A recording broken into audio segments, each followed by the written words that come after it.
È la sera del 26 novembre del 2010, siamo a Brembate di Sopra, piccolo comune della Bergamasca di soli 8.000 abitanti.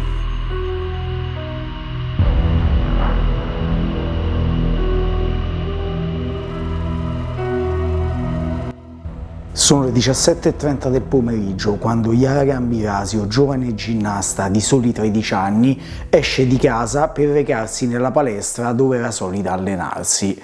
Quel giorno la ragazza non aveva lezione, ma doveva solo consegnare uno stereo alle insegnanti che sarebbe stato necessario per la gara della domenica successiva.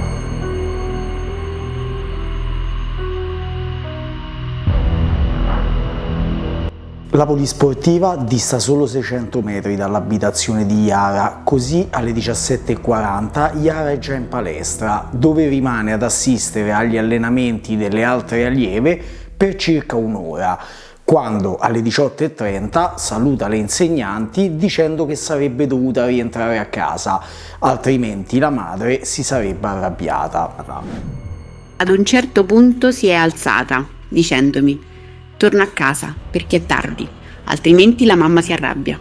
Alle 18:40 Yara scambia 2 messaggi con la sua amica Martina Dolci per concordare l'orario della gara della domenica successiva, dopodiché il vuoto.